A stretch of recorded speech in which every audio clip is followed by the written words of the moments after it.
City of champions, too many hate but can't claim it. Dallas Cowboys, the Maverick Stars, and the Rangers. Come on down to D-Time, you know what make you famous. To walk around rowdy and proud, how could you blame us? So take a time out with Jeff now for your breaking news. Like, subscribe, and comment like you know what to do. New free agents, newest trades, all the sports exclusives. Even if you need a smile, Jeff gon' act a fool. Just sit tight and listen close for your favorite team. Never know what deal just might pop across your screen. Or new injuries, or who just might be out for weeks. Sports predictions, stats on your fantasy. So get your ticket out and double check all your numbers. It's a chance you could've hit the spread over and under. I'm finna be ballin' for the summer with no drama. Jeff, tell him where you coming from.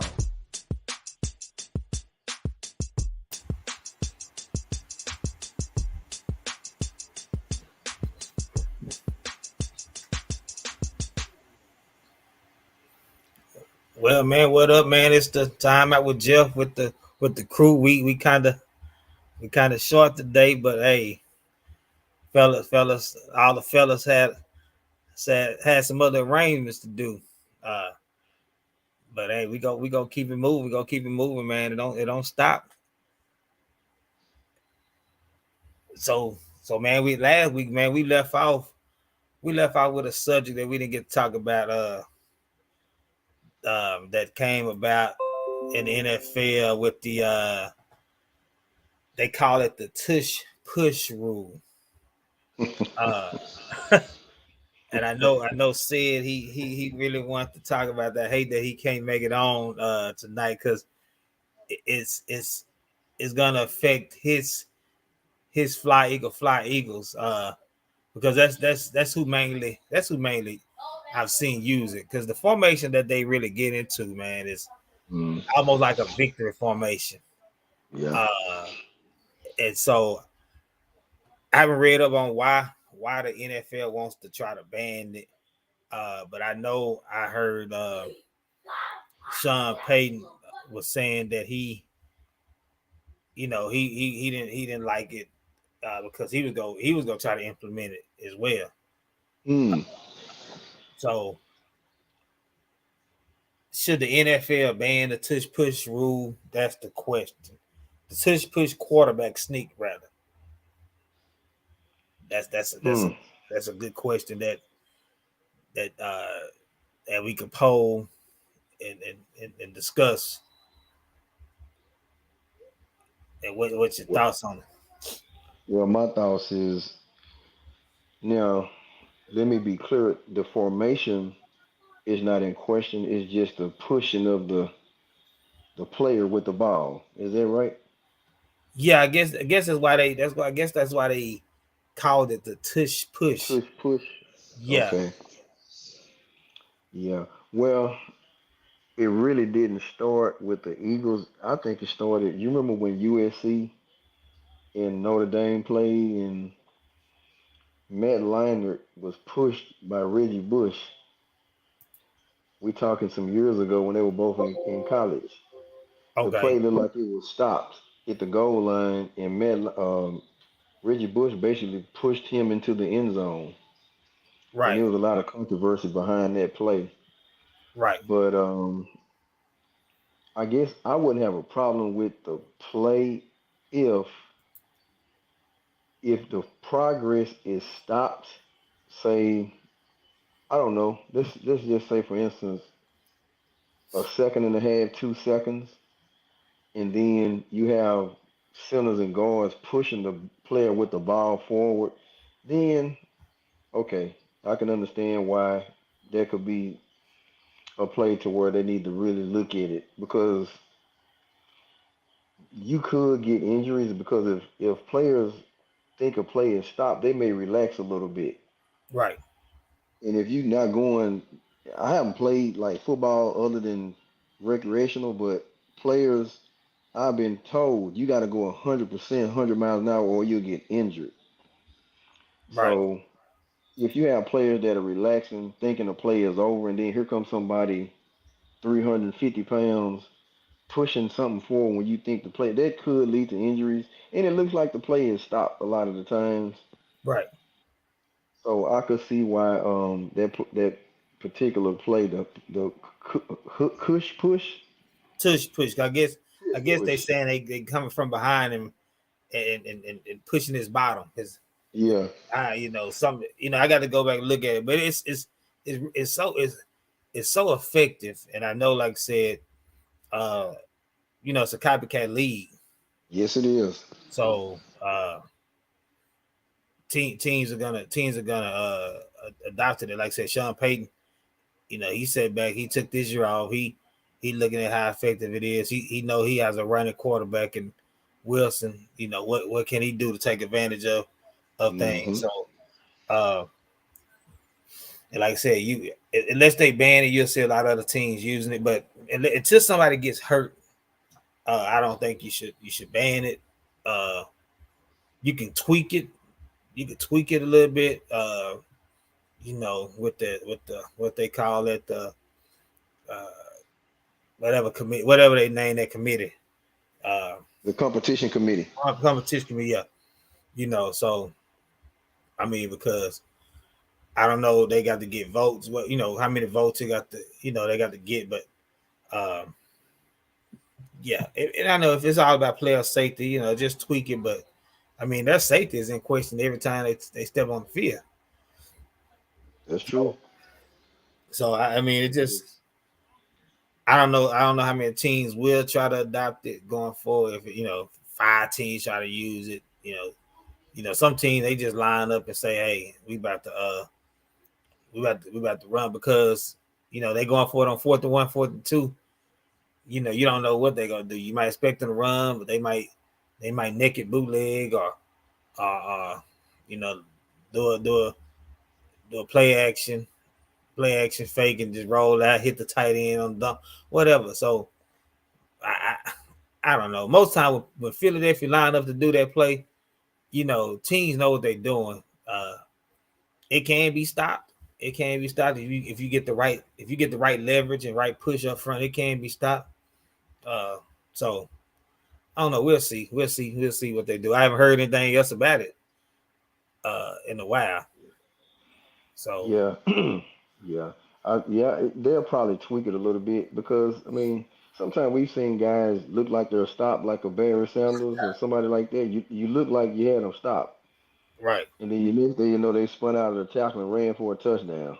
Yeah. Yeah. Yeah. So I could see referees or some of these the field judges, they may get a quicker whistle once they see the guy with the ball, his progress is pretty much stopped. They Right. may not allow somebody else to come in. It also could just depend on the officiating crew. Yeah. Yeah. But it's gonna be hard to just totally say you can't do that anymore because it's too, you got some power backs that's just strong, and they're gonna keep those legs pumping. Oh yeah. Oh yeah. So it's gonna be hard for them to just say no, you can't do that anymore. Period. Right. Right. Well, real quick, those that listening, you listening to the time out with Jeff with one of the crew members, Chris Latimer, man. We talking about the tush push rule. We got any comments, man? Comment on Twitter, Facebook, uh, YouTube. Tell us what you think about the possible tush push rule being banned, quarterback sneak. Uh, but yeah, man, I I hate said Mister because like I said I feel like I can speak for him on that as a team that made it to the Super Bowl. His team made it all the way to the Super Bowl and that play was effective. So as a fan, I know how how he will speak on it. I don't know his Hmm. full take, but I know and I chat and I text group he think he might have commented on it uh and said what he thought about it. Uh I think Larry and Coach Jeezy he commented on it. Uh so for a fan, Eagle fan, they're all if you took a fan poll, they're not gonna uh go against it because it's working. It's Hmm. working. Uh but I know there's gonna be some rules change. I know that's not one of our topics tonight, but there's gonna be some rule change by the competition committee because the way Pollard was tackled when he broke his foot, whatever he hurt in that division round. The way the guy kind of came down when he, I don't know what they call that tackle, but they go look into that. Is But it I kind mean, of like the what they call horse it, the Roy horse Williams, collar, the horse collar? Yeah. Is it yeah. kind of like that, or Um, ooh, I forgot what they called it, but it's like you. It's hard to determine if players are if players are purposely trying to tackle them a certain way. Even, and I know they have to call it, man. I know they have to call certain things, but you know, like even with the horse collar, it's like how if I get beat and I'm grasping for air and I grab you, like how do we,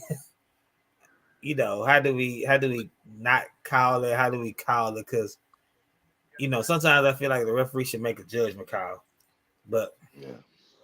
but my man Jonathan, he done joined us back. I don't know if he been listening while he was off air, but we just been talking about the tush push quarterback sneak possible rule change that the Eagles use so effectively. Okay. So we just asked, should the NFL ban it? Uh, your thoughts on it? I mean, they shouldn't. I mean, it's been going on for so long. Like, why get rid of it now? And I mean, it may hurt some teams, but hey, you never know. It may not. But at the end of the day, like, why get rid of it now? So, Uh, like I said, I don't know if you heard it, like Chris was saying, it's the way USC used it in that game with Matt Lyon and Reggie Bush. I'm in the Rose Bowl. Yeah. So it's like the thing of it is some players they kind of let up when they feel like the play is over with. Or I mean, it hasn't really been used because the way the formation is set up, it hasn't really been used that type, because that's almost like the Victor formation as we talked about. Mm-hmm. Teams getting the Victor formation. Okay. So I mean, but we'll see. With the combine coming up, uh, I believe this weekend. Well, I believe this week the combine starts, so you'll have a lot of dialogue at the competition committee meetings, owners meetings. Uh, and like I said, we were talking about it's a copycat league. You know how teams look at copy out one another. If something working, they go implement it. I was telling Mm-hmm. Chris, Mm-hmm. Sean Payton, he was saying he hope it's not banned because he was gonna implement it. Yeah. Yeah. So But yeah, though, I just feel like even even if a team does, it doesn't mean that you'll be successful at it. So why not get rid of it? I mean, why get rid of it? I mean, I don't know. yeah, I'm gonna read up on it. And maybe some shows down the line we kind of revisited it, especially when we got most of the crew back, especially with Sid back on, who's an Eagle fan, who I know wouldn't like it if it is removed. We kind of revisit once we kind of look up the reason why they getting rid of it. But I mean, man, that's pretty much it on that. I mean, it's the tush push rule. I mean, hey, line up and play football and stop the man. That's at the end of the day. Exactly. If You your know, defense can't, stop the quarterback, but that's on them. yeah, line up, and at the point of attack, and whoop the man in front of you. That's what the coaches say. Just whoop the man in front of you. Exactly. So I mean, with that being said, we're talking about this quarterback sneak. Uh, we talk about this all the time, and we talk about how the quarterbacks they get paid, and Mm-hmm. the pay that they get paid, it comes with the position and stuff like that. Um, and before I get the question out there, I mean, we all work a job, and um, if our particular position is if the average salary of our particular position is at this point, we're gonna want that salary too, regardless of what we do. We're a bus driver, we're a crossing guard, we, teacher, police officer, whatever the case may be, whatever the position is, we gonna want that salary of that position. And so, and I can speak on myself being a PE teacher. If I see that all the PE teachers with my years of experience are making X amount of dollars, I'm gonna want Mm-hmm. that. Now, don't say, well, if you're making this amount of money, you need to do flips and cartwheels to teach the kids in the gym. I'm still gonna do my job and do it successfully and do it to the best of my ability. Uh, so the question we pose is: Are quarterbacks judged too harshly? Are they judged too harshly? You want to go, Chris, or you want me to go? Sure, I'll go. Uh, yeah, they are judged too harshly, but I also think they get too much credit. So I Mm, think it evens out. I always like to say when we talk about this type of things, it's the same thing as an NBA superstar right, because when they win championships, they don't say the fifth starter, oh, he won a championship. No, they'll right, say Kobe won a championship. They won't say Rick Fox. right, Um, so I've made this argument, Jeff and Jonathan, like for instance, like Aaron Rodgers. I've seen him lose two playoff games when he was sitting on the sideline. But come Monday morning, Aaron Rodgers he still couldn't win a playoff game. But he put up like 40 points in one of them, and he did enough to win another game. He was injured and played pretty good for being injured. right, But yet, when he walked off the field, he did his job. But the defense blew it. right, So yes, they do. To answer your question, they do get judged harshly. But when you sign up to play that quarterback in the NFL, you accept the money, you accepting everything that come with it. right, Unfortunately, it just goes with the territory. If you're the dad in your household, I don't know if Jonathan you're married or whatever, but anything that goes on in that household, they're gonna say that's the Mangrum household. They're mm-hmm, not they're Yeah. not looking at Mrs. Mangrum. They're looking at you. And the right, quarterback is the leader of the team. He's on most teams is the highest paid. He has the most shine.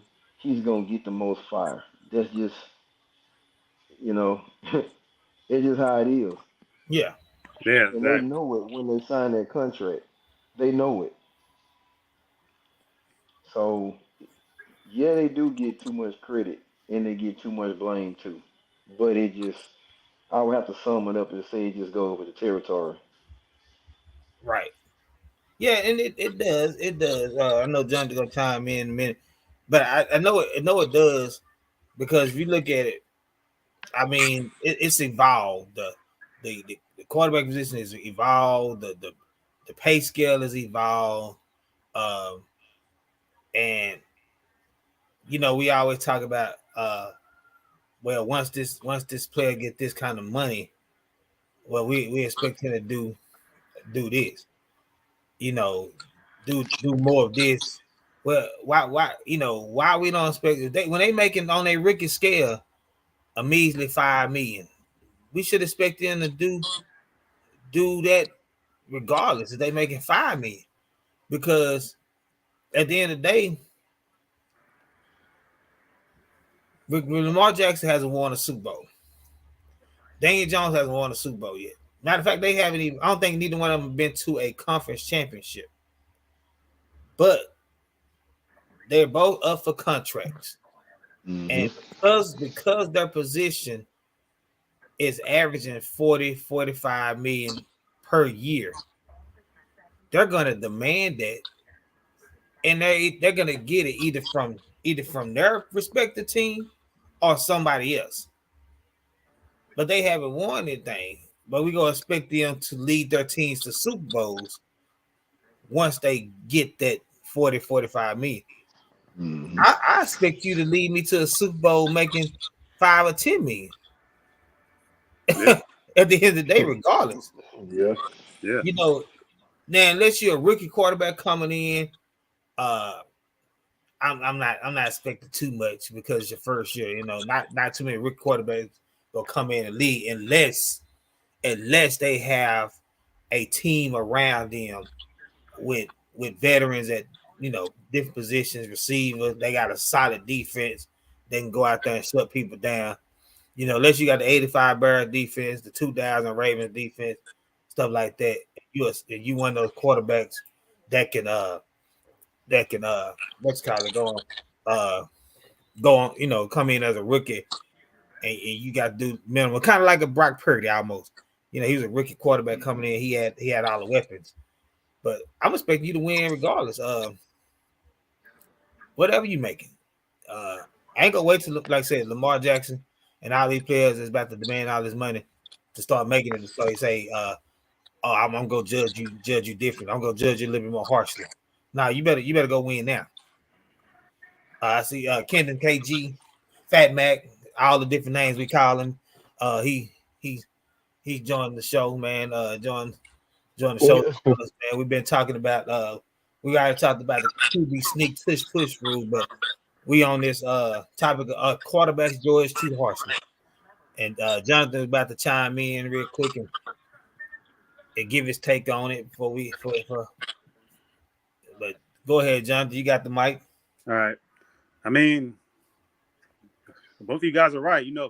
Chris, you're on the head. Like, they judge you because, again, here's the thing: the quarterback position is like the most important position in sports. So they're the ones that they're supposed to be the leaders. You know what I'm Mm-hmm. saying? They're supposed to rally the troops, but usually it doesn't work like that. Usually it's somebody else half the time. But it's just simple fact that it's a lot of pressure. But again, they take all the blame, but they take all the good that come with it. So yeah. So I mean, and Jeff, you said Lamar. I mean, I want the Ravens to pay that dude, but if he does get paid, they'll be on him even worse than they already are now.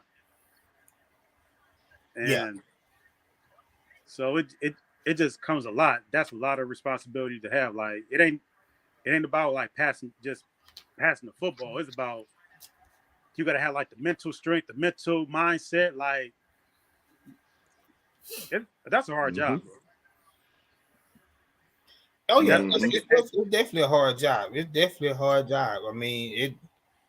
It's almost as a even though um you have at least maybe 2 or 3 depending on your organization. It's like a pitch in baseball. I know some of them don't pitch, but every 3 to 4 games. But like when you're giving that title the ace, like typically your ace uh is your one that's gonna start game one in the playoff series.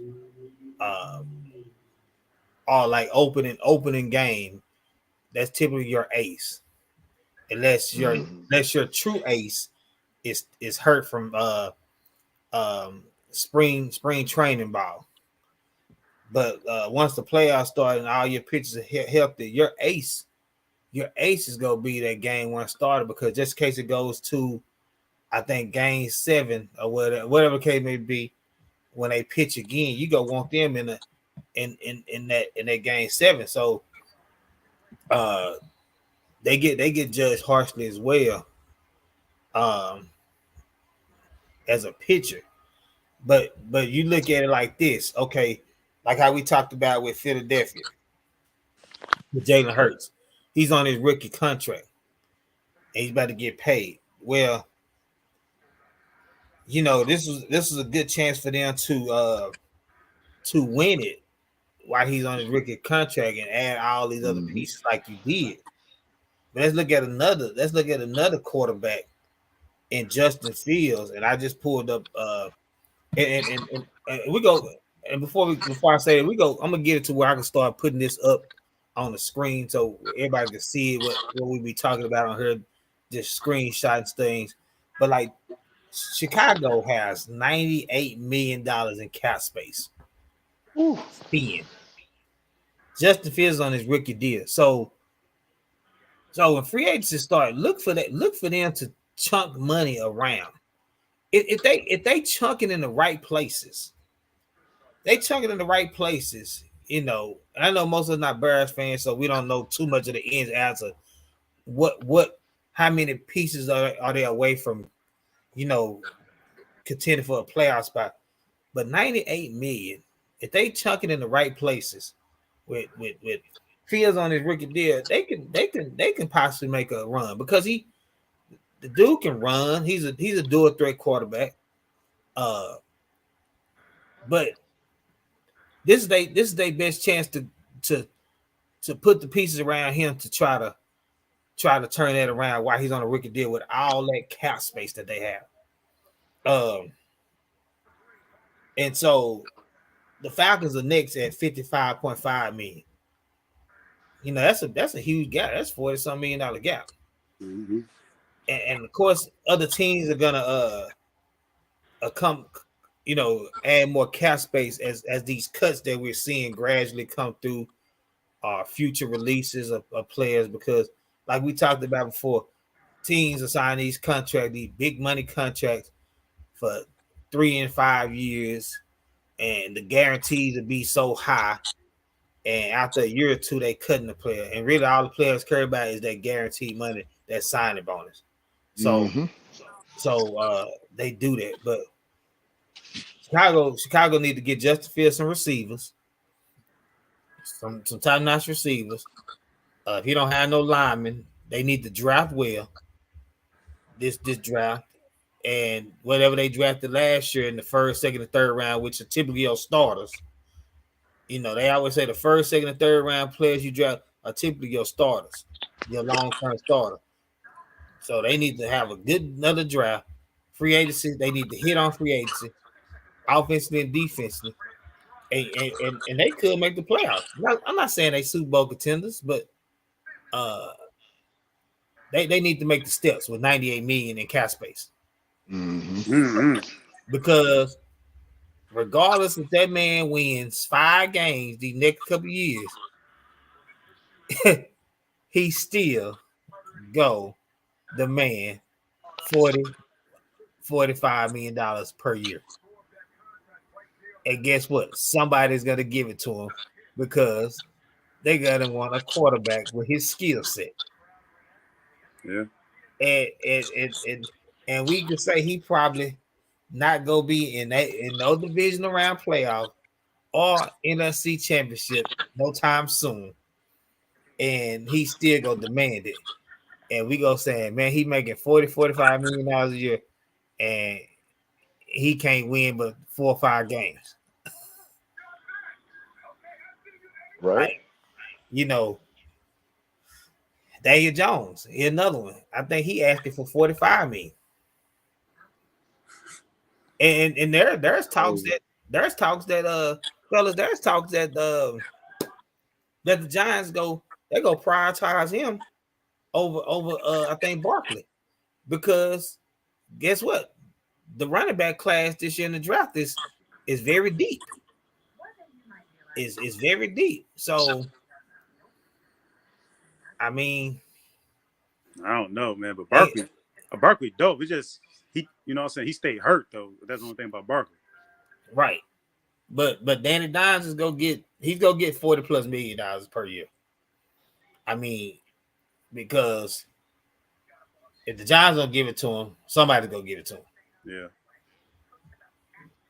I mean, we can sit here all night and talk about, you know, who doesn't deserve it, you know. But like I said before this question was posed, if Chris in his position where he worked at, if he looked at all the leads across the board, and they making $150,000 a year, and he was at say 80,000-90,000. When his contract comes up, he's going to demand $150,000 per year from his immediate supervisor, and if they don't get it to him, somebody else will. And he's gonna take that because that's an extra almost $70,000 that he could use. Mm-hmm. And why is he gonna take 80,000 when his counterparts doing the same exact job, making 150? Mm-hmm. You know, so should they say to this? Well, you gonna make this 150? Well, I need to see some change. Now I'm doing my job. I mean, what more you want me to do? You want me to, we in the school setting. You want me to transform the discipline as well? I mean, so it is what it is, man. I'm glad now. What I am glad about with the salary cap is, and we talked about this previous episode about Sam Darnold. He was the last one that got that huge contract. Not Sam Darnold, Sam Bradford got that huge contract, $50 million. I think guaranteed when he came out, and a lot of the veterans were saying, "Hey, I didn't put in work, and here it is. This guy ain't played the NFL down, come in and make it." And that's why now you have this rookie scale. So whatever you're at, like if on the 20th pick in the first round, they go off what the last few 20 picks in the first round made, and they gonna be the only round that's hard to get their players signed in is the third round, because it's something with that third round. If your third round pick is kind of hard, those are typically the last ones that get signed as third round picks, because it's something about the third round picks that is still kind of tricky. So you notice that's why players sign so quick now after the draft, because they're on this rookie scale that's already set. That only thing that they kind of negotiating is, I think, their signing bonus and guarantees. Yeah. But they base salary is set. Hey Jeff, you know what's crazy though? Back then, players were holding out. Back then, yeah. Because remember, they gave Sue plenty of money around when he came out, and they gave Stafford plenty of money, and y'all might not remember, but Russell, he held out for damn near the whole rookie year for more money. Yeah, look at these players that's want all this money and they still ain't in there. Yeah. Quarterback Jamarcus Russell, Paxton Lynch,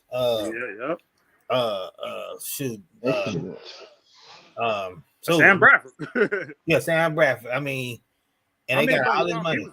He was decent too. He just kept getting hurt. Yeah, it was there was a lot of them that was decent, man. But I mean, it was just that's a lot of money to be shut down. I know it's part of, like I said, it's part of the game, and they got a lot of revenue that come in, but man, it's crazy. It's crazy, man. It's crazy. I don't know what happened to KG, man. He was on. He might have had bad signal, man.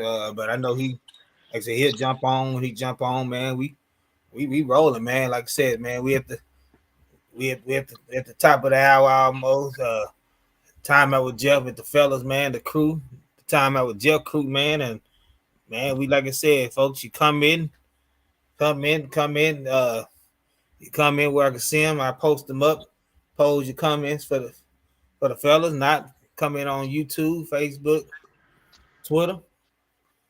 Don't forget to subscribe on YouTube. The Time Out with Jeff Sports Podcast, man. We like to hear from you, man. We ain't the skips and the Shannons and the Steve Day, but we know what we're doing on here, man. We bringing it live every Tuesday. But that's it, man. On the quarterback, I ain't gonna get it today. We ain't got the Dak haters of the crew on the show tonight. wherever they I'm had. one of them. Well, I know you want to, you kind of let it go a little bit, but and I'm gonna speak on him just a little bit, man.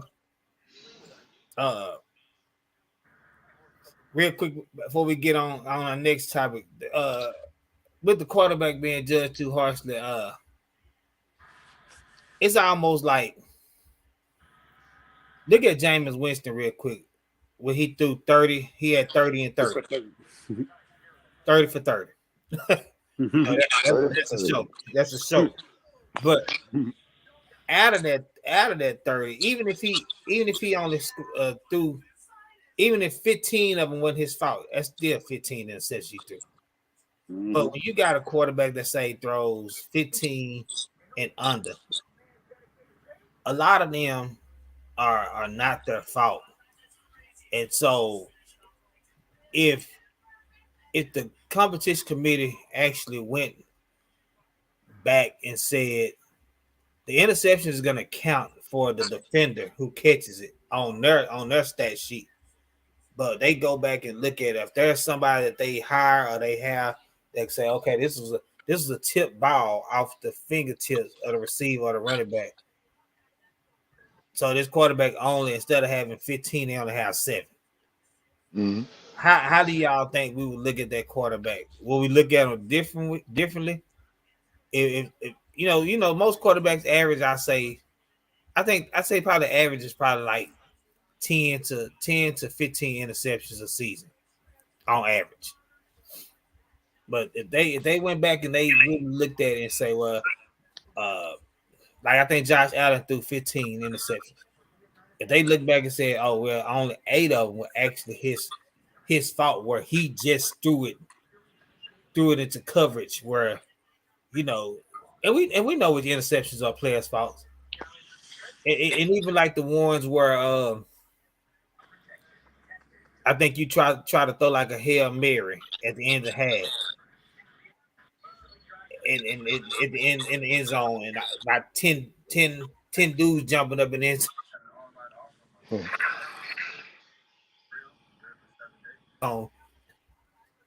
But I mean, should that really go on a stat sheet? It should count for the defender who caught it as his interception. But that's like almost like a 50-50 ball. You know, I don't know. Well, I think that it should count. I know it's kind of one of those things where it may not be his fault if it goes right through a dude's hands and he gets picked off. Right. But you know what, Mangum and Jonathan, what if a quarterback throws a 1 yard pass and the receiver breaks 12 tackles and runs 90 yards for a touchdown? That quarterback is just dumping it off to avoid a sack. Yeah. Right. And the receiver's going to get those yards, but the stat sheet the next morning is going to say, oh man, Dak Prescott threw for 300 yards, but he really only threw for about 215 Right. because CeeDee Lamb broke 7 tackles on the way to the end zone. Yeah. I get it. But Yeah, you're right. again, that's why football is what they say team sport is like an ultimate team sport because there's so much stuff that goes into success, but only the quarterback is getting the credit for it. Like when Brady threw those 3 picks a couple of years ago, Right.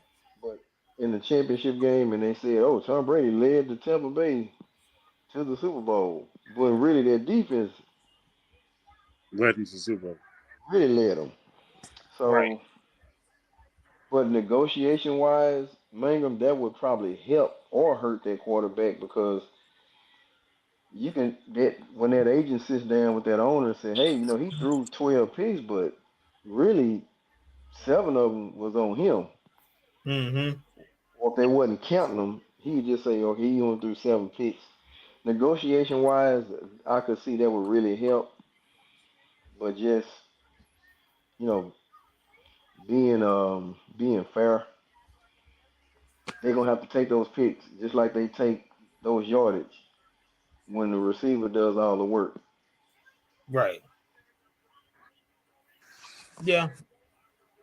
Yeah, and I know there's been other people that's mentioned it, you know, even on sports talk shows and stuff like that, about about uh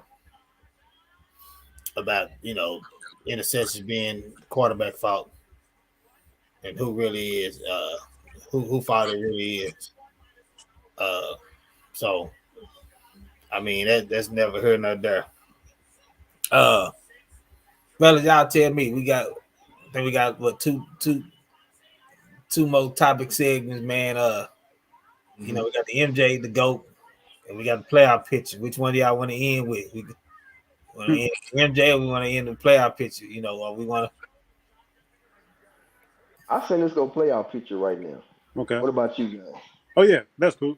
Top picture's cool. Okay, yeah, we go play our picture. So we got the games going on right now. Games went on yesterday. Of course, our Mavericks are playing right now. You know, they blew a lead. They got the Mavericks had on blew a lead, but man, it's about 20 games left, 19, 20 games left. And I took the liberty of jotting down the playoff picture. Welcome back, KG. My bad, y'all. My pastoral job was what it was, but it's good to see everybody.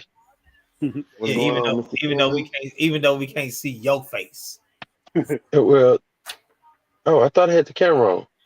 Nah, there you go. Yeah, there you go. There we go. You know, Yeah. every week. Matter of fact, every week we get on here, you have your little man or whatever that is that I don't know, just the black and white thing.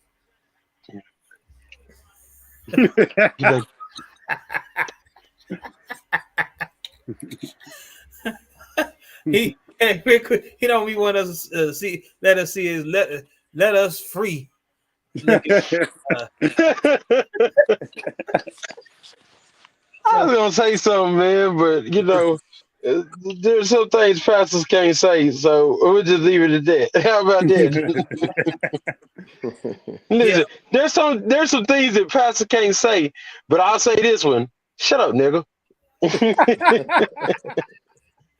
Hey, but man, nah, man, we almost the finish line, man. And the question I was thinking, do you think the current playoff picture remains the same? And I give y'all, we'll start at the East because we got one of the guys on here as Jonathan as a East. He's an East lover because he rides with the Bucks, but without the record, and then whenever y'all want me to give y'all the record of the team, I give it, but just one. I did 1 through 14 in the West. And all you got Bucks, Celtics, Sixers, Cavs, Knicks, Nets, Heat, and Hawks are your top 8.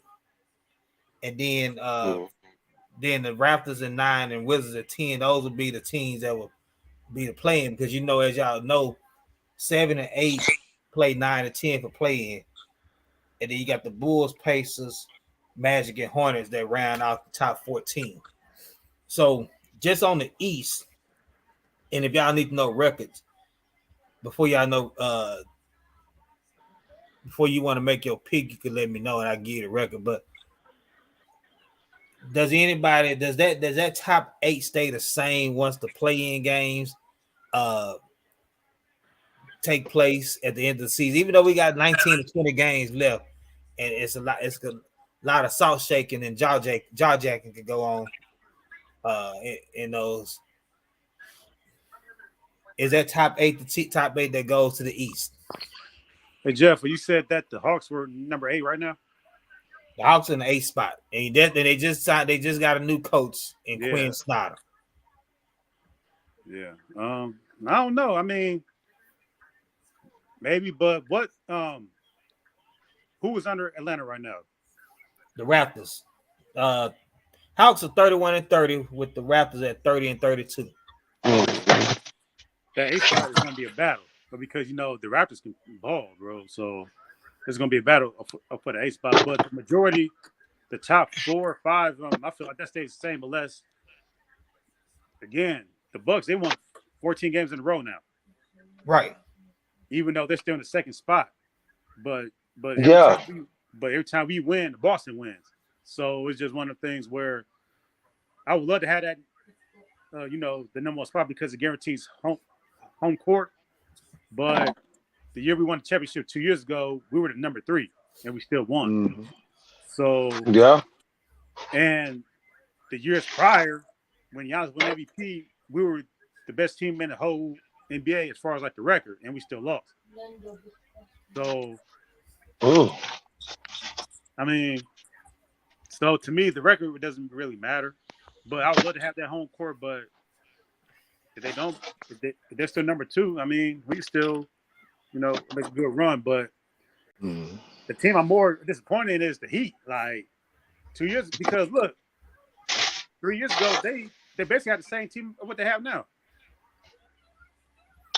Hero's still there, Bam Adebayo still there, Okay. Butler's still there, Duncan Robinson still there. But Haslem still there. have they not? Let me ask you this: have they not been consistently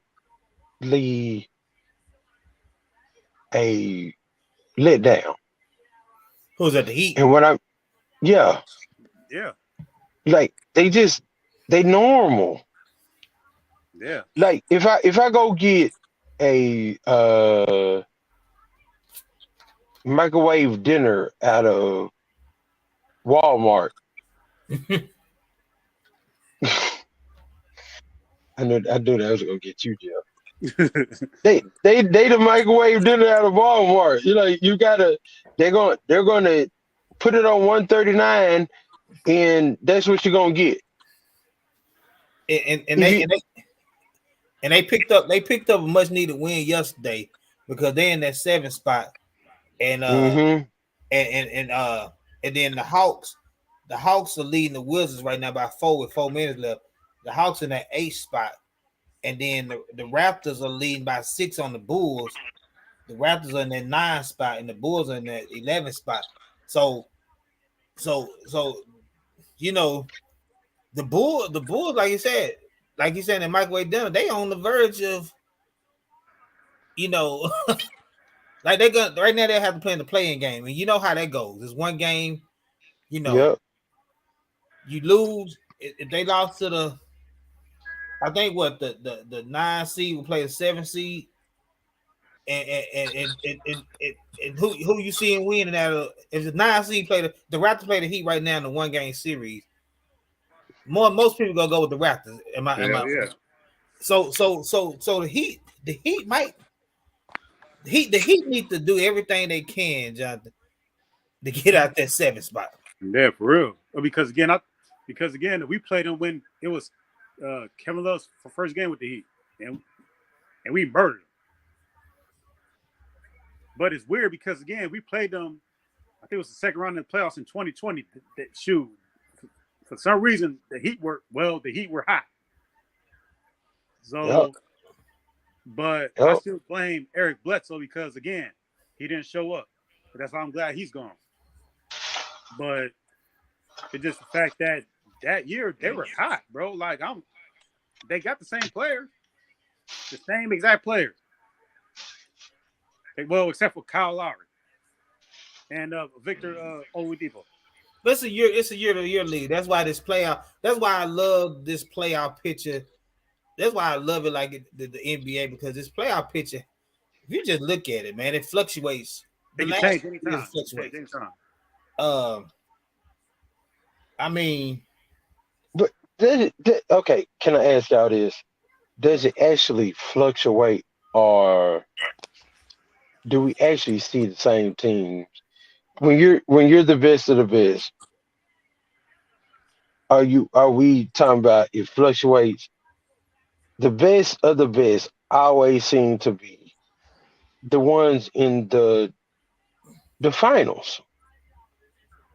Yeah. Well, when I say fluctuate, I mean like you gonna have like your like 5 to 6 of the usual suspects, But Mm-hmm. True. some of them go change. Like you just look at I mean, shoot. Uh, you look at normally the Bulls are there. Uh, with all that talent they use it there. They on the verge of not making it. The Wizards, they've been a playoff team here lately, but they on the verge of not making it. Uh, I think that's about it. I can't remember the Pacers the last time they was in the playoffs. Uh, I don't know if any of y'all remember. The Pacers, I, Yeah, I I Paul don't know when the George. last time they was in the No, no, playoffs. no. it They was in there maybe in 2017 or 18 when they still had Victor Oladipo when he got hurt. You remember oh, that? Yeah, Okay, yeah, They gave yup, Cleveland hell yup, too. so it's, yeah, yup. so yeah, so like teams like that, but I mean like the Bucks, Celtics, Sixers, Cavs, other than they lottery times when LeBron left and they had to go in the lottery, uh, Yeah. they've been there. The Knicks, they stay in there, but uh, man, like the Nets, they was the 4th seed until the Kevin Durant and Kyrie Irving trade. Now they the 6th seed, I know. so they went from having home court advantage uh to going on the road and they this close from having to be that one of them playing teams. Uh, but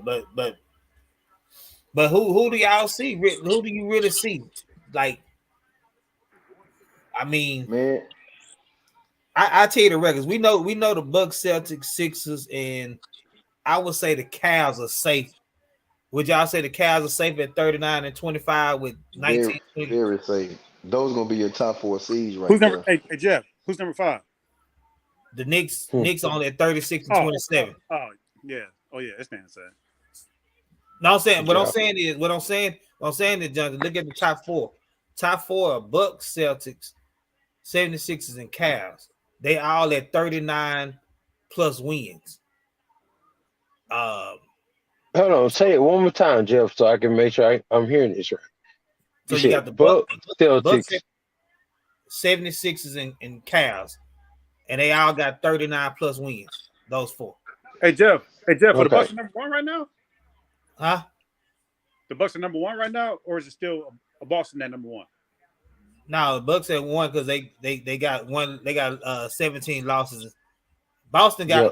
got more wins, but they got 18 Oh, losses. okay, okay. Yeah. Yeah. So Yeah. so Okay. so like I said, the next team is the Knicks at 36 wins. The Cavs got 39. So I don't foresee. That's why I say that's gonna be your top four. I think Yeah. that 5 through 8 is Yeah. gonna fluctuate. Right. Yeah. Right. That top four ain't going nowhere. No, it's not. Yeah. So I mean, right now the Raptors, Wizards, Bulls. I don't think the Magic gonna make the playoffs. I put them on the list No. because they got a chance to be in the play-in, and I don't think the Pacers gonna make it the play-in. So out of the Raptors, Wizards, and Bulls, who are 9 through 11, which one of them do you see uh overtaking the Heat or the Hawks, which are the 7 to 8 seed? I I mean, don't think. if the Bulls Oh, get go ahead. healthy, Hold on, you say what, Chris? my bad, No, Chris. go ahead, Jonathan. Go ahead, Jonathan. Oh no, well, the Bulls had a lot of injuries too, so if they get Yeah. healthy, I see them probably taking it, but it might be a long shot. So the I, Bulls taking their one of those spots. Okay, Yeah. I can actually this may sound crazy, but and, and I don't disagree about the Bulls. Because I think when they are fully functional, that that's just a good basketball team. I do think that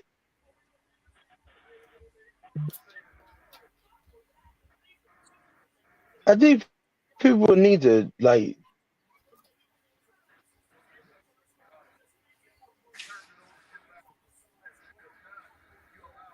I think Oh, the Nets are. I think the Nets are dangerous, and when you look at just how they are built and how they ball, it's one of those like not all the way. Please don't take this. I'm not saying this, but it reminds me of that 2011 Maverick squad where they're able to put pieces together,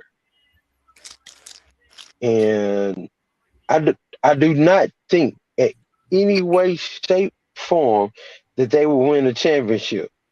But what I will say is they can hurt some teams mm-hmm. because they just ball together.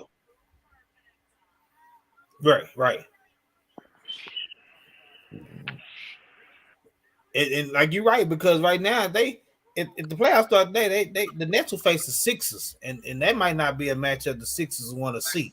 Um, You know, that's it, Jeff. That's all I'm saying. I'm not thinking that right? they're ready to go out here and win some championship because I always say that for me, one of the greatest performances that I've ever seen in NBA playoffs and championship came from Dirk. Mm, Uh, so I always give him that. They don't have that type of person, but what they do have is that type of team I agree. where they're able to at least go out and they can make some noise. They're gonna hurt some people. oh yeah. And yeah, that's it. So Chris, you who do you say? I would say the Bulls, if like you said, if they can get healthy, because they still, I mean, DeRozan and Yeah. Levine. I'm sorry, Zach Levine, they still got Vukovic. Right. Mm-hmm. So they, Yep. I mean, I'm really surprised they down there. I know they missing Alonzo, but they got a decent team. I mean, when you look around the Eastern Conference, but if they could just put a few wins together, they be Mm. right back in the thick of these things. Yep. So when you Yeah. go like seventh, eighth seed, now I think Miami gonna get their stuff together. That's a veteran team.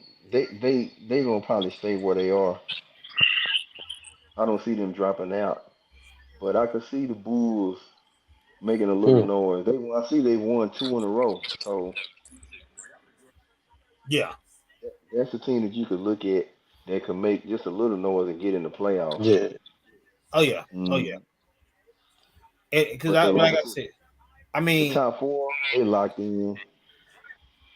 yeah, top four But the locked in. Knicks, the Knicks, I think they pretty safe. But when you go like, I think honestly, I think seven up is okay, like it is. And that's the scary thing about that playing though. Uh that one game, that you have to win, because when you play it, if you lose, you out. And then like the two teams that win that first playing game, they on the other two teams, the next game they just playing to see who go get the seven, who go get the eight seed. Yep. But it's like, can you get that Bradley Beal moment where he go off?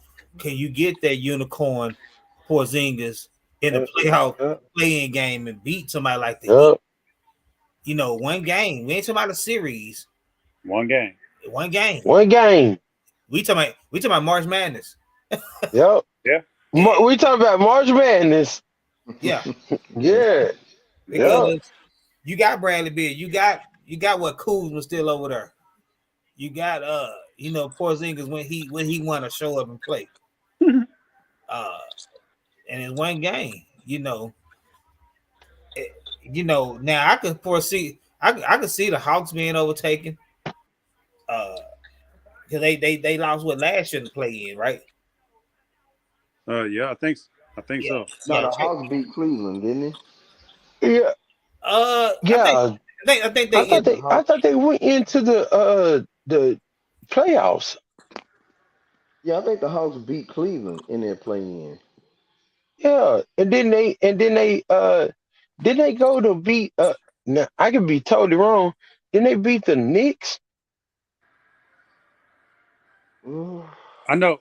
That was in 20. Uh, No, that was a year before. Yeah. That was okay, all in right. 21. Yeah, Yeah. but that's nothing about the Hawks too. They said Trey Young got 2 coaches fired now. So, Wait so a minute, they've had 2 coaches fired. yeah, That 2 slipped coaches. by. Yeah, he Lloyd, sure has. Lloyd Pierce and Nate Nate. McMillan. Yep. So Well, I don't know. on that East, I mean, we like I said, we gonna be revisiting this on probably on the probably on like maybe not a weekly basis, but like as 5 more games go by, we'll come back. Maybe it's a couple of episodes later on it when it kind of shake up a little bit more. But this Western, as they say, the old Westerns,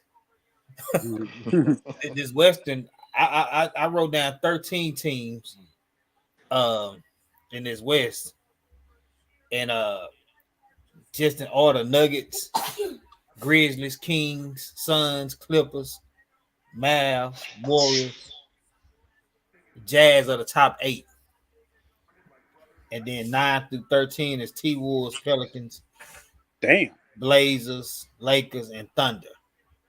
man, dude, if the Pelicans were fully healthy, bro, they would have been in like the top 3 or top 4. Agreed. But So, good old Zion, bro, stay hurt, bro. Yeah, so he's the new Anthony Davis. The Nuggets are not leaving at that one because they 43-19, and Grizzlies are 36-23. But the Lakers, the Lakers are at 12. Well, hey, They guess what? they lose. Well, they lost basically. They Yep. down I was 120. gonna say they lost tonight. They lost to Memphis, which Memphis is number 2 in the West. So Memphis just moved to 37-23 and dropped to 29-33. LeBron is out for the next possibly 2 to 3 weeks. Good gracious. So I hate that. yeah. So Yeah. I talked to Larry. He may possibly hop on later, but I talked to him about he referenced that Bubba Dub Lakers in 6 all the time to me. I told Lakers not making the playoffs because I mean I get that from little Kendon. yeah, and not saying it to be hating, but I just know that's that Yeah. thing. You don't know LeBron, his style of play, AD, then hurt. One of them gonna be hurt. And as good as they are, they're not good without the other. They could put up big numbers, maybe win you a few games here and there. But I think somebody said they would have to go like 16-6 to really have a shot. Yeah. To get not, I think 16-6 just to get the 6th spot to avoid the play-in. That's gonna be tough Because the Warriors on the 7th spot, and unless they can move up past the Suns, Clippers, or the Mavericks, they're gonna be in the play-in game. And I don't see nobody beating the Warriors in one game. They get too hot. Hey Jeff, I just got the alert on my phone that we just beat the Nets. So the Bucks won 15 games in a row.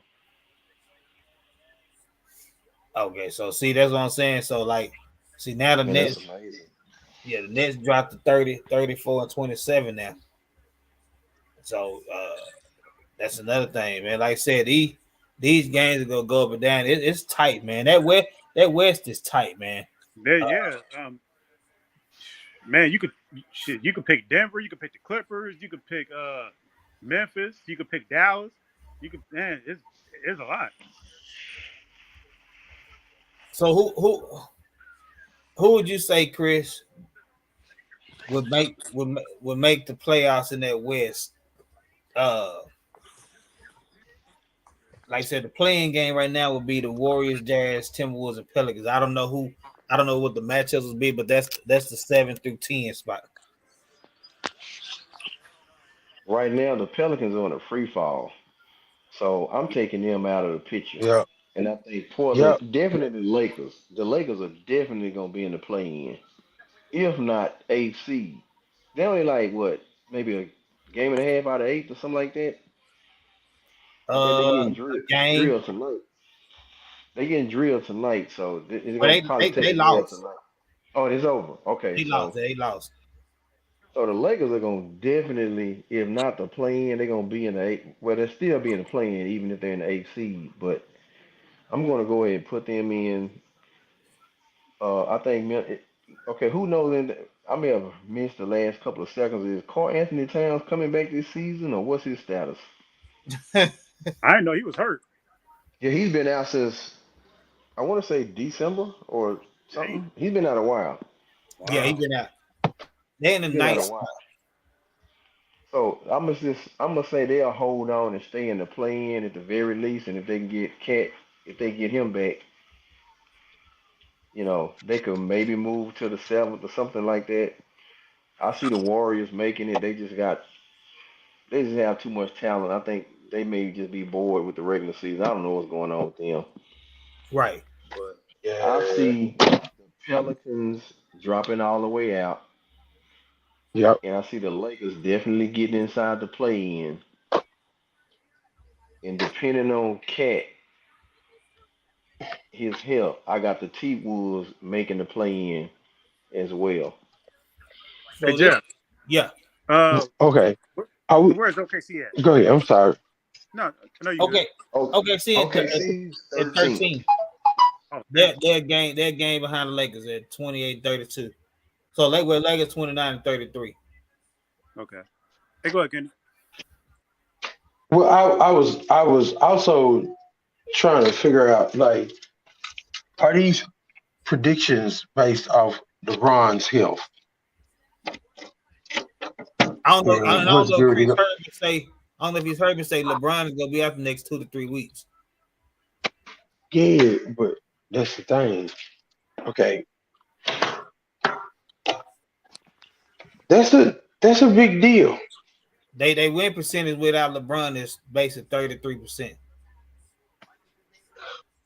And 51% with him. I just clicked on it when I was looking at their schedule for the remaining game.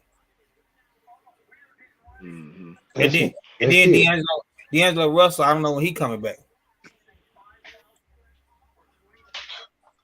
Okay. I think it's so many ifs with the Lakers, it's pitiful. But That's true. That's if true. LeBron No, for real. is out 2 to 3 weeks, Anthony Davis is gonna have to stay in the lineup. Because if he doesn't, then I'm putting him down with Portland and everybody else that's not gonna make it. If AD at least can stay in the lineup while LeBron is out, I still like them to get to that 8th seed or 9th seed. Okay. But AD gotta play if LeBron's not. Other than that, they just too small. That's my point. Huh? No, that's my point. Like, it's already one thing where we're looking at, okay, this is what LeBron's going to do. When we get into a point where we're leaning on AD, at least, you know what I'm saying, get you there. You talking about a different ball game, bro. Because AD ain't gonna get you there. Hell no, he can do it in whatchamacallit? New Orleans. Yeah. They got a back-to-back tomorrow. They play. I mean, they play the Thunder, and you know the Thunder. Man, That's a hey, big hey, game. Jeff. That's why I asked you like what place Mr. Thunder because again they're just young as hell. Well, see, Lakers coming off a back-to-back, so they playing at OKC tomorrow. So they OKC gonna beat them, bro. they on the road, Yeah. and so you know how it is on the back-to-back, man. You know your legs kind of wobbly, tired, and you don't have LeBron, you don't have D Russ, D-Lo. Yeah, Friday they turn around and play the T-Wolves. Sunday they play the Warriors. No, And Tuesday, Jeff, you gotta account the fact that these dudes just came and had to roar back from 27 down, right? where LeBron hits and says, "I felt something pop," And still Mhm. play. and still played, and now all of a sudden he gone, Right. and I'm supposed to just, as a basketball fanatic, turn around and say, "Oh, he gonna be straight." Nope, I can't do it. Sorry, it's just not me. I'm on record as saying that's why I say that's gonna ultimately push him out of LA, or that's gonna push the Lakers to make a trade of AD at some point because I mean now next year, especially if they miss the play-in altogether, and depending on how they come back next year with a full slate, a clean slate with, you know, if they extend, they get D'Angelo Russell given an extension, which they talked about they want to do. I mean, Mm-hmm. then with Mo Bamba, they starting out fresh. You know what they look like, but they still say they get next year. They do get to the playoffs, but get bounced early. Like, I mean, then that dude will be 39 next year, almost. You know, that's why I say I know he loves LA. He can always live in LA because you just playing through the season because you ain't living at home anyway throughout the season. Unless y'all on the like how the Mavericks on the 6-game home stand right now. All the time you living at home on a consistent basis is in the off season, and when y'all on a long home stand. I don't think that man goes stay there, man, because he fed over 80. That's the reports. Who with LeBron? Yeah, Oh wow. yeah. That's from Colin Cowherd coming from some sources that he know that he's not held accountable, man. That pressure not put on him enough. And so, I mean, here it is. LeBron gets hurt. Yeah, he get hurt, but I mean, it is not to the point where he's gonna try to play through it. Where AD doesn't, you know. Like, look at he heard something pop, he's still out there playing.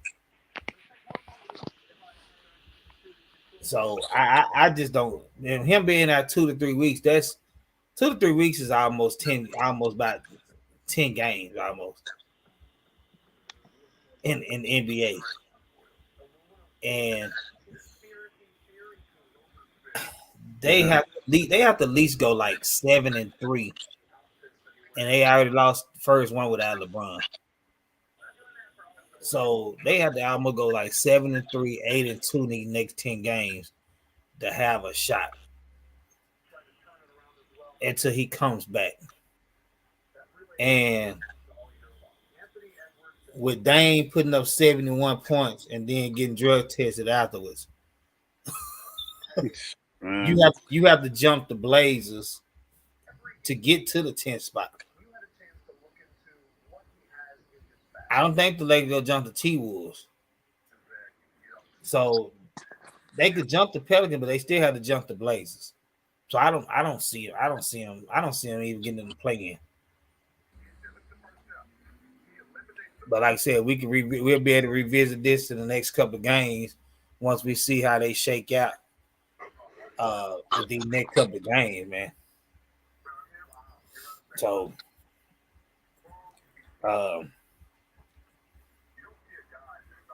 those last two spots, 7 and 8, I see the Warriors and the T-Wolves getting those last two spots. And the slim chance Blazers getting it. Mm-hmm. Yeah. Which makes me as a Mavericks fan really pissed. You lost to their team on Sunday. Now we see LeBron was injured. That's just crazy. He Patrick Mahomes.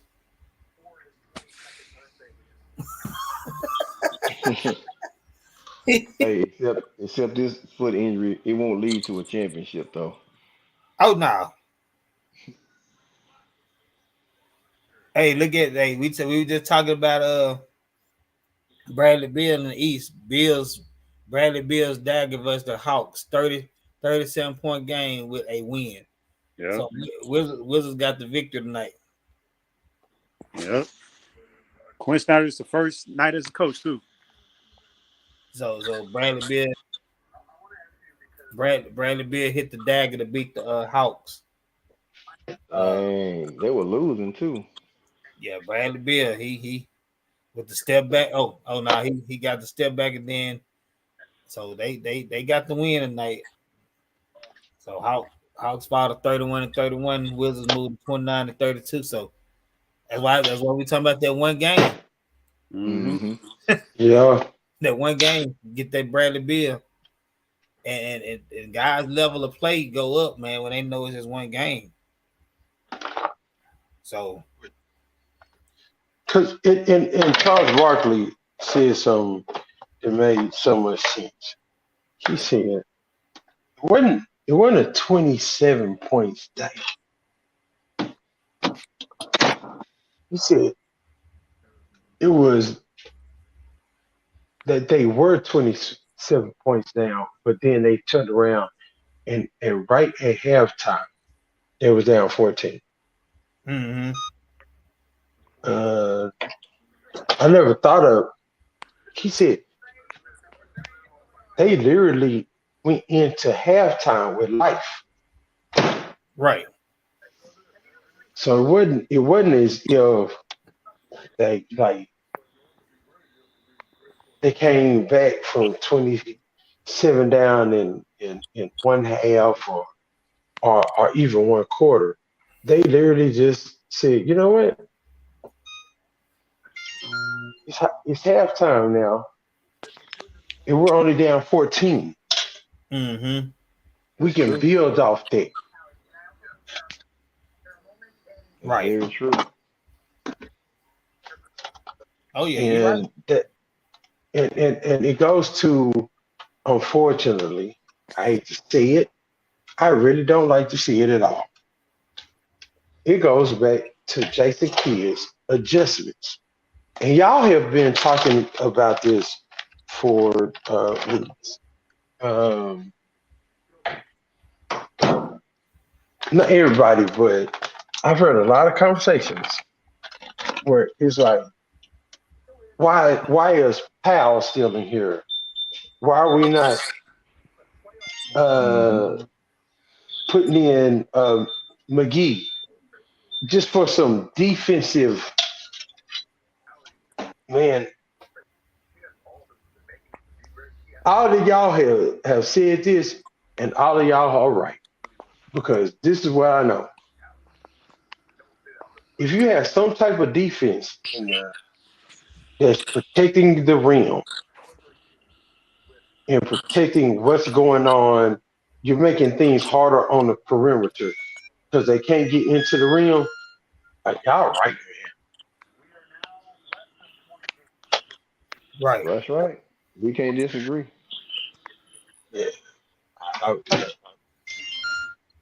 man.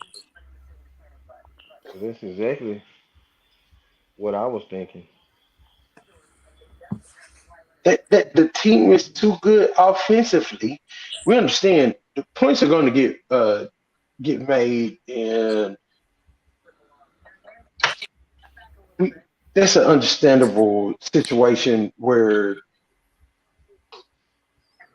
but you still in the NBA, you always need stops. Mm-hmm. Yeah. And somehow Jason Kidd is not getting to a place where he understands like these stops got to get made. And Yeah. it's based off the lineup decisions. And you know, now that Kleber is back too, like we talked about before we get into to the greatest of all time, but with Kleber back now, Yeah. does he feel more comfortable? Because Kleber can bring it at offense and defense. And he's gonna bring you the same with the hustle that the white power brings, but he's gonna bring defense and he could hit that three. Uh, so hopefully with him back, that eliminate the white power playing late in the game. You know, because he's not great defensively. He's just a hustle player. Right.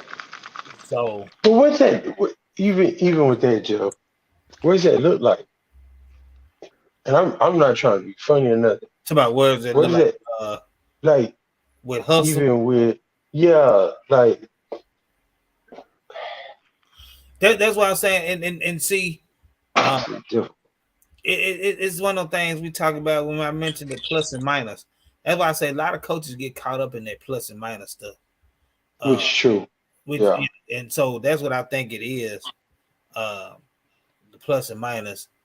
But we were talking before at the top of the show before we went live, where I was like, man, Chris was messing with somebody when I was at Bell's. I coach Jason Kidd, and I told him, I say, the thing is, I'm gonna go with what's working with the offensive game. It's just almost like I get we go all the way back to the beginning of the season. I get that, you know, West guy was new to the team, but he had 16 straight points by himself. Jason Kidd pulled, and we lost that third game to Phoenix. Uh, so uh, hopefully, man, he gets it figured out. Hopefully, gets it figured out. I know some players got way like Noel, and you know, I don't know who ultimately signs him, but somebody's gonna sign him. I mean, because he's another body. I know we'll have to release somebody to add him. Who do you release? I don't know. Wow. Wow. Well, we know. Look, we know. That is Hey, Chris, I would love to release Powell to sign Noel. I know that ain't gonna happen though, but Yeah, and I know they ain't gonna do that, but I would love to release Powell to sign Noel. But we know that, like I said, we know that ain't gonna happen. Uh, and do you want to release like a Nilakina just to sign Noel? You know what I mean? Because that's a definite yes. and It just in and they my opinion. and they could release him, Nilakina, for to sign Noel. I mean, I know it'd be hard for him because you know how you build these relationships and what the player brings, and just the camaraderie in the locker room. But I mean, staying. we'll see. We'll see here soon what they decide to do, or what Noel decide who he decide to sign with, because it ultimately is gonna be his decision, Of regardless course. of who he sign with. I don't even know we go after. I know we were interested at the trade deadline for possibly trade for him, but I don't know if they actually go after him. Yeah, fellas, but we gonna revisit this playoff picture, man, in another couple weeks. When some more games been played, that way we have a clearer picture on some things, and of course Of course, there's gonna be some moving and shaking here in the next couple games. But I hope you fellas been thinking about it because I had to think about it too. I know it's so many moments, so many memorable moments. But Jordan celebrated 60 years Oh, on yep, this earth. yep. And Chris brought this up to talk about let's honor him. And as we close the show out tonight, let's talk about what is your favorite memorable MJ moment. And I'm not talking about the King of Pop. I'm talking about the King of Court. Hey Jeff, I actually have two. I remember, moments. Y'all remember when he came out of retirement? It's crazy because my stepdad at the time, we already had tickets to go to the Bucks game or whatever, and the last game of the season was against the Bulls, but he bought the tickets back in like December. Man, he had announced that year in March. He had announced that he was coming back. Man, them tickets was gone, but guess what? We already had them. So that was like the only time I ever saw Jordan play in person was when he was 45. Wow. Yep. And of course, probably like the most. It was so many moments that I saw on TV though. Of course, like the game where he when he hit like 6 threes in the first half against the Trailblazers. Yep. Man, so I mean, there was like a lot, man. But yeah, though that was like probably like one of them.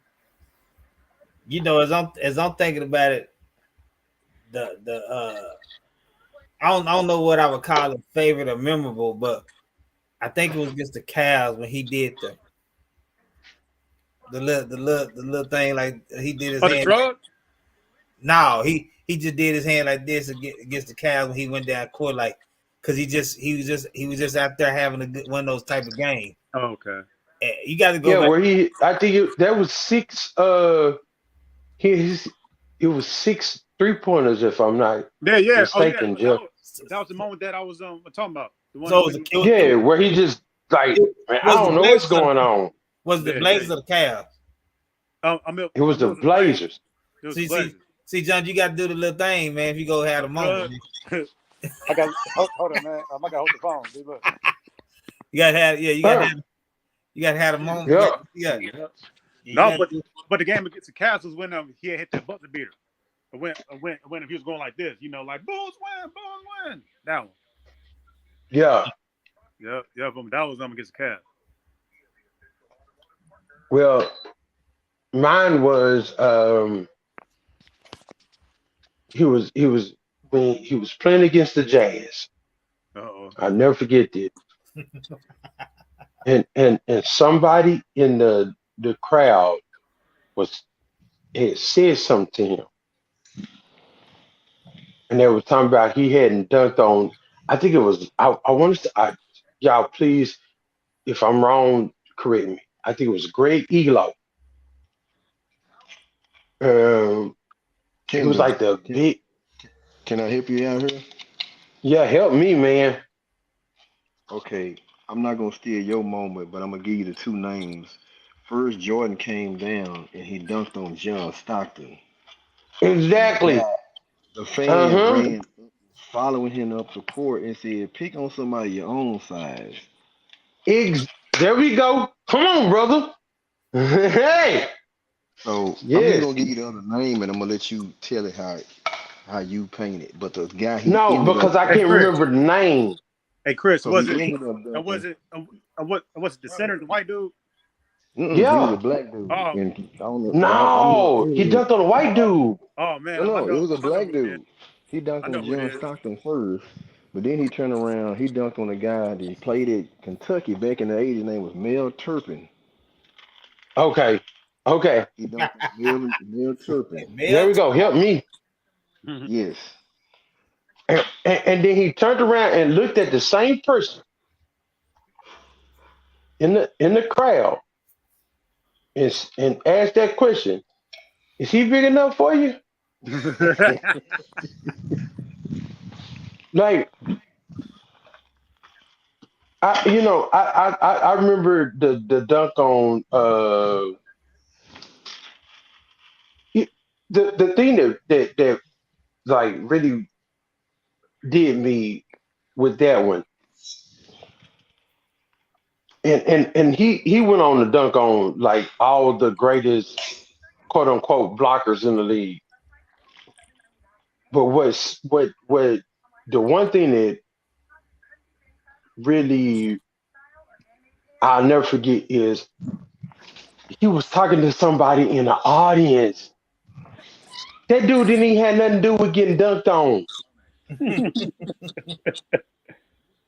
Like he is that Michael Jordan is that petty that the only two so he dunked on somebody because the audience said it.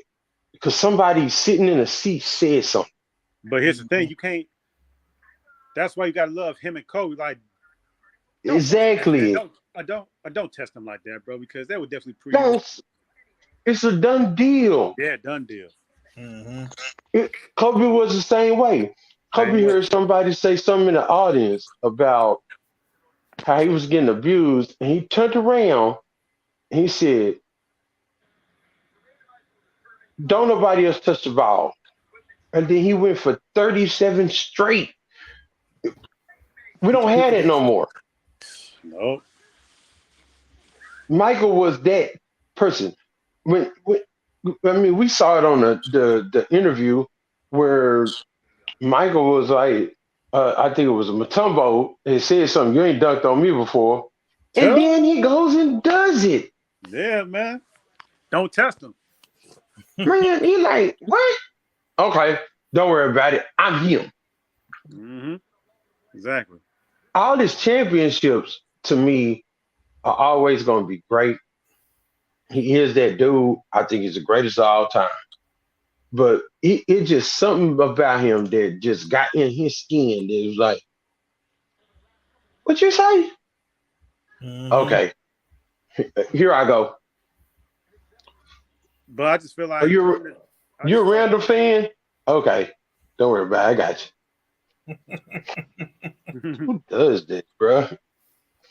Who does that? man. Yeah, I'm gonna say, man. For me, just it's a couple. It's many more, but man, and I know Kendall was a Utah. He was a Spurs fan, but he also was a Utah Jazz. Yep, If you don't remember, yep. when Yeah, you're people still right. talking about the push off, and people do it now where they after you hit the jump shot, you let it hang up there Yep, and just take I that was. That's right. and make that pose. Yep. That was a memorable moment, but one of the favorites, man. This couple of them when that Joker was in the air, He switched. he switched hands in the crowd. Yeah. And then when he had the dribble, I think he had on the Jordan ones. When he just dribbling on the baseline and pulled up on the Celtics. That was the early Jordan when he used to do whatever he wanted to do, but he didn't have Pippen at the time. He didn't have that help, but he just crossed over the whole Celtics on the baseline and just pulled up with the red, black, and white Jordan ones on. You know what's crazy though, Jeff? He could never beat Boston. Yeah, Boston would let him do what he wanted to do. Yeah, but Because they know he didn't have nobody else with him. yeah. Hmm. You got you one, Chris. You know you the elder statesman of the night tonight. Yeah, he is. Okay. He is the elder Well, statesman. it is so hard to just have one. It's like pick your Ain't favorite Michael it? Jordan fan. Man, for real. You can't just have Yeah. just one. So I have I'm gonna pick two. Uh, Okay. I'm gonna say I can't remember. It may have been in '91 or '92. And if y'all follow college basketball back in the '80s, There was a guy named Mm-hmm. LeBradford Smith. LeBradford Smith was a very good Ooh. guard in Louisville. Where he was playing for the at that time they were the Washington Bullets. That's how long ago it Mm-hmm. was. Yeah, I'm old, y'all. Yep. I'm old. So Now I LeBradford know what you Smith, did. I know where you're going. yes. So Yeah. they played, I believe, in Chicago. It was a back to back, like they do now. How you play a back to back game, Mm-hmm. a home and away. So the first game, LeBradford Smith kind of was an unknown guy. I think he may have been a first or second year player. But anyway, I'm gonna get to the point. LeBradford Smith had 30, I think 34, 36 points on Michael Jordan, Mm-hmm. and he was killing Michael Jordan, killing him. And I think the Bulls ended Yep. up still winning, but LeBradford Smith was like, yeah, he was going at him. So the reporter was talking to him. He was like, yeah, I went at him and I did my thing. So I don't know if he forgot who Michael Jordan was, but the very next night they played in Washington. So Michael Jordan, as we have come to find out since then, made up a story that LeBradford Smith said, "Nice game, Mike," after that first one. So Michael Jordan goes out in the second game and has 37 points at the half, and he Mm-hmm. was killing. I mean, killing that boy. And I think LeBradford Yep. Smith ended up in that game with like 5 or 6 points. Michael Jordan Yep. was all over him. Michael Jordan Yep. scored, I think he hit his first 9 or 10 baskets, threes, dunks, mid range. So he pretty much did it all. But that's just that mentality. Like if you challenge him, you watch out because here come a storm, It's coming. Right. and he would It's even just make stuff up. We thought that was true when he said "nice game, Mike," but that didn't really happen. That's just stuff Michael Jordan used to just make up to motivate himself. exactly. Yeah, well, that was one moment. But the second moment, it was at the end of his Bulls career. And this is why I say he's the GOAT. Because in this, I'm going to say this 2 or 3 minute sequence, when it was in game six, y'all already see it. You know what I'm about to say. Uh, the Bulls are down three when Stockton hit a three to put them up. Um, I forgot how much time. It was under 2 minutes. So Michael Jordan, they called timeout. Michael Jordan scores the basket on one end, and he didn't hardly take any time off the clock. And on the defensive end, he showed why he's all NBA 9 times because he comes up with the critical steal. Right And there then with Malone. yes, Yep. in the very next sequence, he Yep. not only gets the steal, he comes Yep. back and I got this. I got this. Yep. He with the little pat on the back, he pushed off Byron Russell and sinks the the championship winning basket. That just shows you his career. I can Yep. score in crucial times, Yep. and his awareness. I can't take a lot of time off the clock because I still got to make them shoot before the 24-second clock. So he gets the easy bucket, quick basket, plays defense, and then comes down with the clutch shot at the end. If that don't sum up his career, I don't know what does. That's that's perfect. That's So that's that's great. Yep. Yeah, that's like wow. And Yeah. then what's so crazy about it? I remember back then when he stole that ball from Karl Malone. I said, "Oh, that's it. They just won. They just won," because I knew he was gonna hit the No, shot. So look, Jeff ain't lying when he say I'm a Spurs fan, but he literally wasn't playing when he was talking about like I was always rooting for Utah, and because there was a certain type of basketball I love, right? hmm And just to be honest, I hated Michael Jordan. Wow. I, I, I didn't want to see. I was like, nah, nigga, this nigga's winning too much. This don't make no sense. This don't make no sense. I literally was in my head like, can't nobody win like this. Say, so you talk about the same person that didn't want him, that got tired of him winning so much, but he was a UConn women's fan. Oh, Shut wow. up, man. Shut up. They won all the time. Right from a business street. See, it goes with everybody. They don't even want certain people to win, but they have these other teams where they just love. Yeah. And yeah, I couldn't stand. That was another thing I couldn't stand. Because I'm also a Alabama fan. So, but it was just something about. I really didn't think anybody could be that great. But I'm a kid though, and I just didn't think there was no way that any man could be that great at winning. Mm-hmm. And so I was really rooting. You know, you're older now, and you ain't got no choice but to have respect. But man, I'm telling you, that's crazy. When he stole that ball, I said, this game over. Mm-hmm. That's how great he is. Like it's the same thing. I remember Iverson came in the league and he crossed him over. Nobody talks about what Michael did to him afterwards. Nope. Show it don't They because only talk about that crossover. yeah, he got Go back and look at what Michael did to him after he got crossed over. Mm-hmm. Right. It was personal. Yeah. Yeah. Like he was that type of. Even when I remember Steven Jackson talking about this stuff about when he was retired and been done. He owns the Charlotte Hornets, and somebody starts talking noise to him. He goes out there and gives them buckets. And he's 50. Man.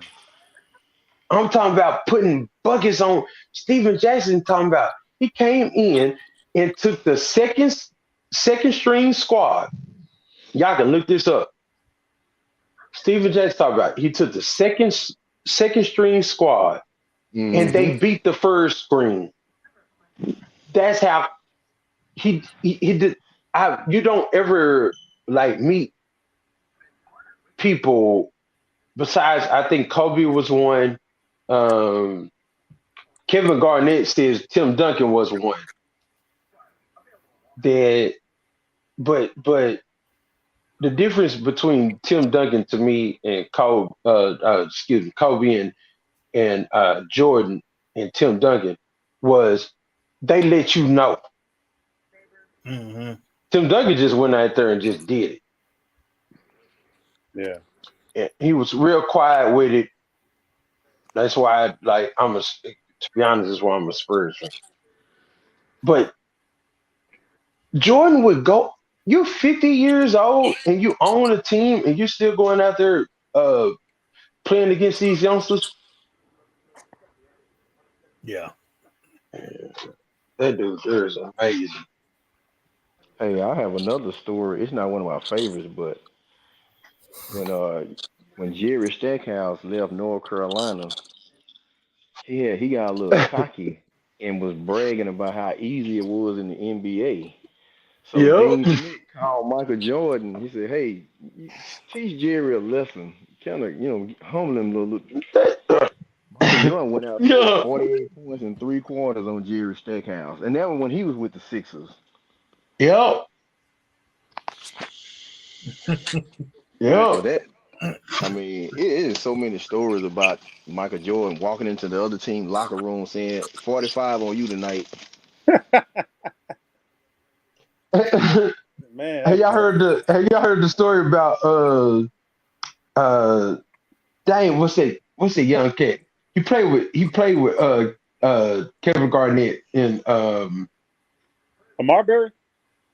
no.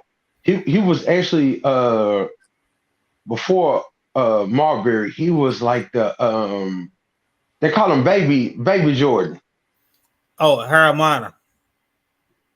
Y'all ever heard that story? Kevin Garnett say go on the court, and they they're giving Jordan buckets. So he looks, and Kevin Garnett is like, he's like, man, I'm talking to MJ, I'm talking to everybody on the court. Can't nobody hold her around. Yeah. And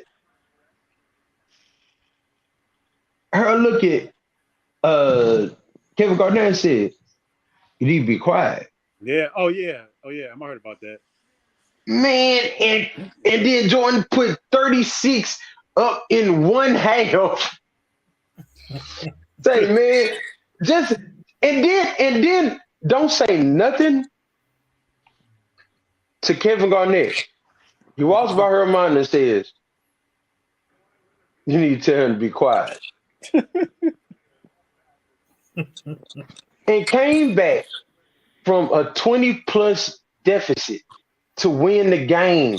And that's what he walks by and says, we don't have, people don't operate like that, man. Right. That's the type of mentality that I wish basketball was at again. Mm-hmm.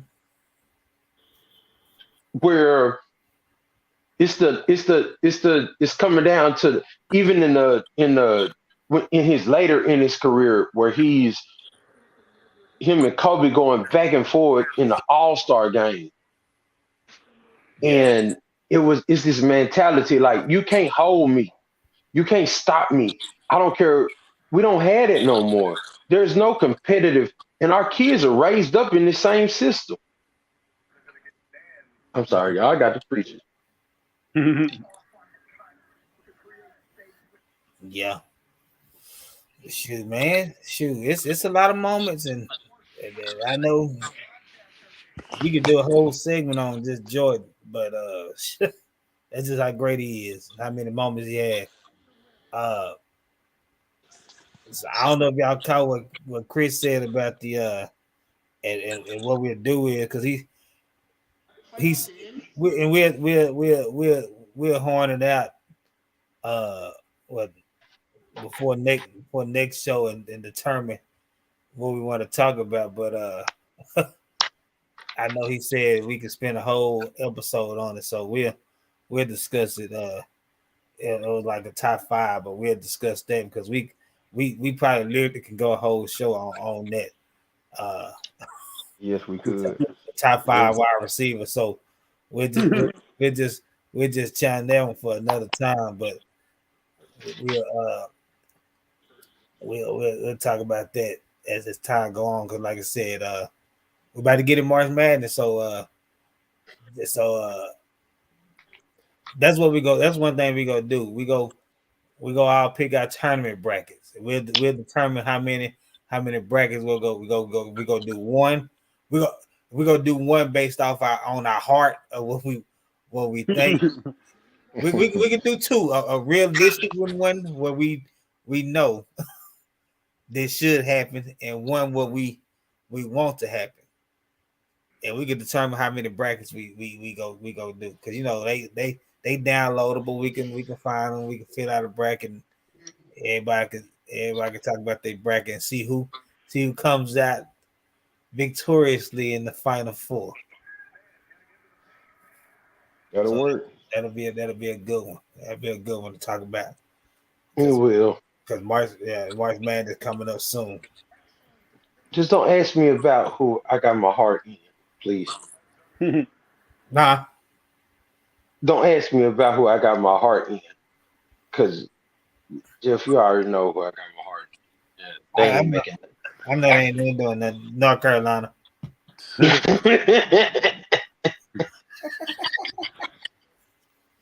Why you have to say it out loud, bro? Could just left it alone. hey, but hey man, before we get out, man, Carter with another win, man. 65-36. They on their way to Commerce. Yep. Who do they play? Paris. That usually they face them in the down there in Commerce, but this time they met before. So just got a score. Faith Fanny won 103-20, but Carter had 200-point games, so that's gonna be a good one if they finally meet. Well, it'll be a rematch. They met last year. Carter Faith Fanny. Did you just say that Faith Fanny beat somebody 100 and something to 20? 103-20. Yeah. They beat Anna. Yeah. You know, Carter, what they first two games they won 100-30 and no 39, I think 100-39 and then 101-40 last game. Man, So they I haven't busted seen this it. look like this since girls. And Wow. the crazy part about it is the reserves for Carter have been getting in. That the first game I went to, the reserves played majority of the second half, and they I'm talking about the reserves, and they got the dubs. So yeah, that's the high school. That's the high school sport, man. Like I said, we'll talk about this in the chat on our next show. What we go come with. This been a good one, fellas. Yes. Yeah. Yes, it has. So yeah, man. I know the other four fellas they had a busy night tonight. They couldn't get on, but they'll be back on with us. It did miss them, especially Billy. Telling some folks they out there rabbit tail mine and and Chris. So we'll have them fellas back to join us, man. Yeah. All right. Well, it's been a good show, man. Despite missing the other guys. Oh, yeah, for sure. Oh yeah. Go Bucks. Hell yeah. Hell yeah, 15 in a row. This nigga here. Doing blessed. All right, y'all.